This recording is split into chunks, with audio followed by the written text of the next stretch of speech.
Selamat siang yang terhormat Ibu Diana Napitupulu selaku dosen hukum perbankan Universitas Kristen Indonesia, yang kami hormati rekan-rekan mahasiswa Magister Hukum Universitas Kristen Indonesia, khususnya kelas PLAUD. Assalamualaikum warahmatullahi wabarakatuh. Salam sejahtera bagi kita semua. Om Swastiastu, Namo Buddhaya, salam kebajikan. Pada kesempatan ini kami diberikan kepercayaan untuk menyampaikan sebuah topik tentang pegadaian. Namun sebelum itu, izinkan kami untuk memperkenalkan diri kami. Nama Albertus Mario Aristiawan dengan nomor induk mahasiswa 210-219-0142. Baik, untuk menghemat waktu, kami mulai paparan kami. Tema yang diberikan kepada kami adalah tentang pegadaian. Di sini ada beberapa peraturan perundang-undangan yang menjadi dasar hukum tentang berdirinya pegadaian. Yang pertama adalah Undang-Undang Nomor 9 Tahun 1969 tentang penetapan peraturan pemerintah pengganti Undang-Undang Nomor 1 Tahun 1969, Lembaran Negara Tahun 1969 Nomor 16, tambahan Lembaran Negara Nomor 2890 tentang bentuk-bentuk usaha negara menjadi undang-undang. Yang kedua, Undang-Undang Nomor 19 Tahun 2003 tentang Badan Usaha Milik Negara. Yang ketiga, Peraturan Pemerintah Republik Indonesia Nomor 178 Tahun 1961 tentang pendirian perusahaan negara pegadaian. Yang keempat, Peraturan Pemerintah Republik Indonesia Nomor 103 Tahun 2000 tentang Perusahaan Umum atau Perum Pegadaian. Yang kelima, Peraturan Pemerintah Republik Indonesia Nomor 51 Tahun 2011 tentang perubahan bentuk Badan Hukum Perusahaan Umum atau Perum Pegadaian menjadi perusahaan perseroan. Dan yang keenam adalah Kitab Undang-Undang Hukum Perdata atau KUH Perdata pasal 1150 sebagai landasan hukum perusahaan perseroan pegadaian. Sebelum kita memasuki lebih jauh, alangkah baiknya kita mengenal dulu pengertian-pengertian yang terkait dengan pegadaian. Yang pertama adalah gadai. Gadai adalah suatu hak yang diperoleh seseorang yang mempunyai piutang atas suatu barang bergerak. Barang bergerak tersebut diserahkan kepada orang yang berpiutang oleh seorang yang mempunyai utang atau oleh seorang lain atas nama orang yang mempunyai utang. Hal ini tercantum sesuai dalam Undang-Undang Hukum Perdata pasal 1150. Perusahaan umum pegadaian adalah satu-satunya badan usaha di Indonesia yang secara resmi mempunyai izin untuk melaksanakan kegiatan lembaga keuangan berupa pembiayaan dalam bentuk penyaluran dana ke masyarakat atas dasar hukum gadai. Menurut Peraturan Pemerintah Nomor 10 Tahun 1990 tentang Perusahaan Umum Pegadaian, pegadaian adalah salah satu kegiatan penjaminan barang berharga kepada pihak tertentu untuk mendapatkan sejumlah uang tertentu, barang yang dapat dijaminkan yang akan ditebus oleh dengan kesepakatan antara masalah dan lembaga gadai. Akad ijarah Pengertian akad ijarah adalah akad penyediaan dana dalam rangka memindahkan hak guna atau manfaat dari suatu barang atau jasa berdasarkan transaksi sewa tanpa diikuti dengan pemindahan kepemilikan barang itu sendiri. Jenis-jenis pegadaian. Yang pertama, pegadaian konvensional. Pegadaian konvensional yaitu suatu lembaga pemerintah yang mana badan ini memberikan uang pinjaman kepada nasabah yang berdasarkan atas hukum gadai. Pegadaian konvensional sendiri untuk keberadaannya telah tersebar ke seluruh pedesaan. Akan tetapi pada jenis pegadaian ini masih memakai sistem pencatatan yang manual, memakai sistem bunga serta tarif jasa simpannya yang mana cukup besar. Yang kedua adalah pegadaian syariah. Pegadaian syariah ialah jenis lembaga keuangan atau divisi dari bentuk pegadaian yang mana memberikan uang pinjaman yang sesuai dengan prinsip-prinsip dari syariat Islam. Banyak sekali keuntungan yang didapatkan dari pegadaian syariah ini. Di antaranya yaitu memakai sistem bagi hasil yang mana hasil ini sesuai dengan syariat dan prinsip-prinsip Islam. Tarif jasa simpan uangnya tidak juga terlalu berat, serta biaya administrasinya yang sangat kecil. Akan tetapi pegadaian syariah ini masih memakai sistem pencatatan yang manual. Dalam pegadaian konvensional, untuk memenuhi kebutuhan dananya, menurut Bapak Susilo, pegadaian konvensional memiliki sumber-sumber dana sebagai berikut. Yang pertama, modal sendiri. Modal sendiri ini yang dimiliki pegadaian terdiri dari modal awal, yaitu kekayaan negara di luar APBN. Yang kedua, penyertaan modal pemerintah. Laba ditahan merupakan akumulasi laba sejak perusahaan pegadaian berdiri. Yang kedua, pinjaman jangka pendek dari perbankan. Dana jangka pendek sebagian besar adalah dalam bentuk pinjaman jangka pendek dari perbankan, yaitu 80% dari total dana jangka pendek yang dihimpun. Yang ketiga, pinjaman jangka pendek dari pihak lain. Biasanya ini diperoleh dari utang kepada rekanan, utang kepada nasabah, utang kepada pajak, dan lain-lain. Dan yang keempat adalah dari masyarakat melalui penerbitan obligasi. Sementara pegadaian syariah, menurut Bapak Zainuddin Ali, pendanaan pegadaian syariah memiliki sumber-sumber dana dari yang pertama, modal sendiri. Yang kedua, penerbitan obligasi syariah. Yang ketiga, mengadakan kerjasama atau syirkah dengan lembaga keuangan lainnya. Yang keempat, pendanaan kegiatan operasional gadai syariah meliputi gaji pegawai, honor, perawatan gedung, peralatan, dan sebagainya.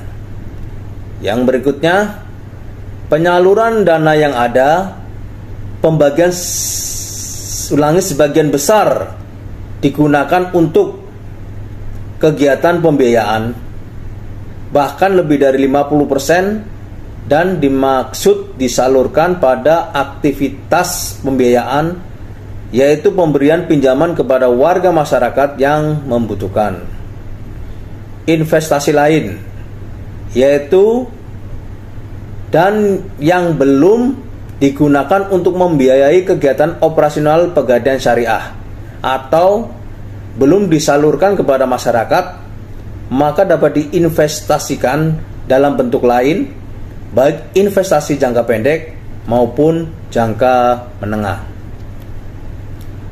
Tujuan dari Pegadaian itu sendiri adalah yang pertama, turut meningkatkan kesejahteraan masyarakat, terutama golongan menengah ke bawah, melalui penyediaan dana atas dasar hukum gadai dan jasa di bidang keuangan lainnya berdasarkan ketentuan peraturan perundang-undangan yang berlaku. Tujuan yang kedua adalah menghindarkan masyarakat dari gadai gelap, praktek riba, dan pinjaman tidak wajar lainnya. Fungsi Pegadaian. Terdapat pula fungsi dari Pegadaian, diantaranya yaitu sebagai pengelola dalam penyaluran dana pinjaman yang berdasarkan dengan hukum gadai serta caranya yang mudah, cepat, dan aman. Fungsi selanjutnya dapat mengelola dalam segala bentuk keuangan, kepegawaian, perlengkapan pendidikan, serta pelatihan. Berikutnya, dapat menciptakan serta mengembangkan usaha-usaha yang mana dapat menguntungkan bagi Pegadaian itu sendiri serta pada masyarakat umum. Fungsi selanjutnya adalah sebagai pengelola organisasi serta tata cara dalam pelaksanaan Pegadaian. Dan yang terakhir, sebagai pengembangan serta pengawasan untuk pengelolaan Pegadaian.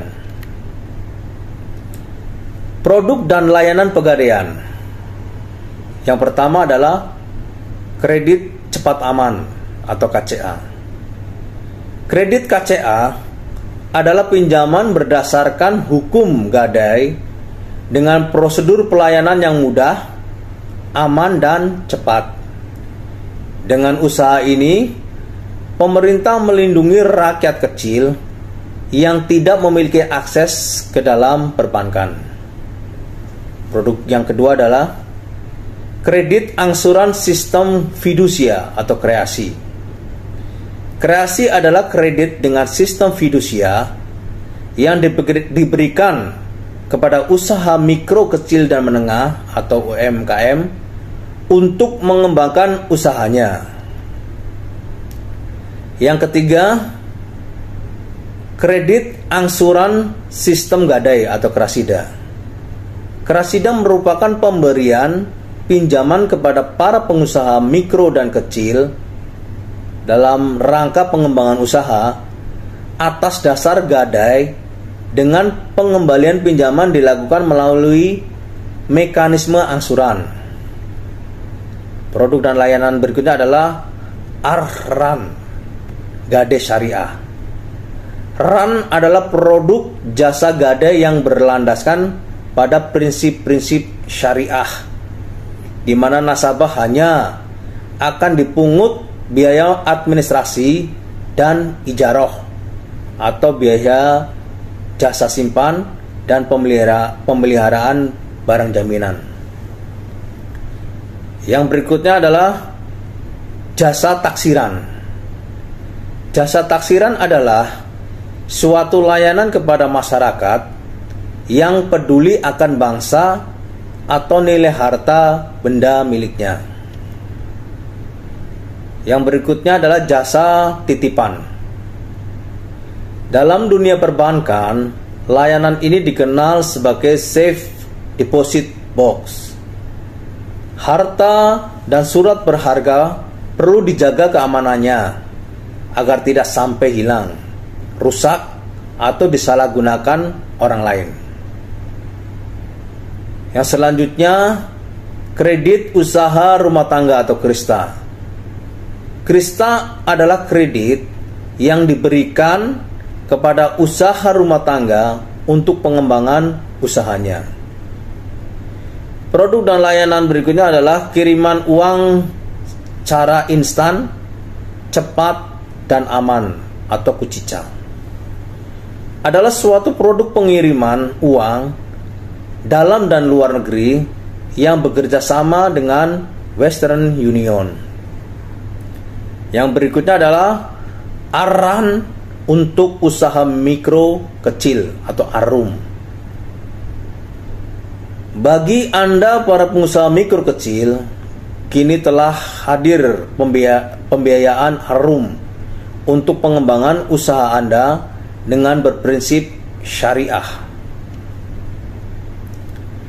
Di sini perbedaan antara gadai dan fidusia adalah seperti yang sudah disampaikan di awal, bahwa gadai adalah suatu hak yang diperoleh seseorang yang mempunyai piutang atas suatu barang bergerak.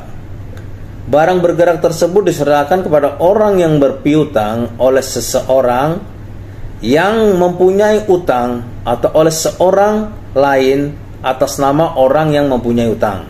Sementara fidusia adalah pengalihan hak kepemilikan suatu benda atas dasar kepercayaan dengan ketentuan bahwa benda yang hak kepemilikannya dialihkan tersebut tetap dalam penguasaan pemilik benda.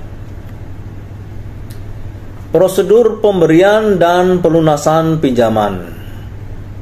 Ini prosedur pengajuan pinjaman atau kredit. Yang pertama adalah calon nasabah datang langsung ke loket penaksir dan menyerahkan barang yang akan dijaminkan dengan menunjukkan KTP atau surat kuasa apabila pemilik barang tidak bisa datang sendiri. Yang kedua, barang jaminan tersebut diteliti kualitasnya untuk menaksir dan menetapkan harganya, dan dapat ditentukan besarnya pinjaman yang dapat diterima oleh nasabah. Prosedur yang ketiga, selanjutnya pembayaran uang pinjaman dilakukan oleh kasir tanpa ada biaya apapun kecuali potongan premi asuransi. Berikut adalah prosedur dari pelunasan pinjaman. Yang pertama, uang pinjaman dapat dilunasi setiap saat tanpa harus menunggu selesainya jangka waktu. Yang kedua, nasabah membayar kembali pinjaman dan sewa modal atau bunga langsung kepada kasir disertai bukti surat gadai. Yang ketiga, barang dikeluarkan oleh petugas penyimpanan barang jaminan. Dan yang keempat adalah barang yang digadaikan dikembalikan kepada nasabah. Manfaat dari pegadaian adalah bagi nasabah, yang pertama, prosedur yang relatif lebih sederhana dan dalam waktu yang lebih cepat, terutama apabila dibandingkan dengan kredit perbankan. Manfaat yang kedua bagi nasabah, penaksiran nilai suatu barang bergerak dari suatu institusi yang telah berpengalaman dan dapat dipercaya. Yang berikutnya, penitipan suatu barang bergerak pada tempat yang aman dan dapat dipercaya. Kemudian manfaat bagi perum pegadaian. Yang pertama, penghasilan yang bersumber dari sewa modal yang dibayarkan oleh peminjam dana. Yang kedua, penghasilan yang bersumber dari ongkos yang dibayarkan oleh nasabah yang memperoleh jasa tertentu dari perum pegadaian. Pelaksanaan misi perum pegadaian sebagai suatu badan usaha milik negara yang bergerak dalam bidang pembiayaan berupa pemberian bantuan kepada masyarakat yang memerlukan dana dengan prosedur dan cara yang sederhana. Demikian paparan dari kami tentang pegadaian. Semoga apa yang sudah kami sampaikan dapat bermanfaat dan menambah wawasan. Kami sadar bahwa paparan kami ini masih banyak kekurangan. Oleh karena itu, kami mohon masukan, saran dan bimbingannya kepada Ibu Diana Napitupulu selaku dosen hukum perbankan di Universitas Kristen Indonesia. Akhir kata, wassalamualaikum warahmatullahi wabarakatuh. Salam sejahtera bagi kita semua. Shalom. Om Santi Santi Santi Om. Terima kasih.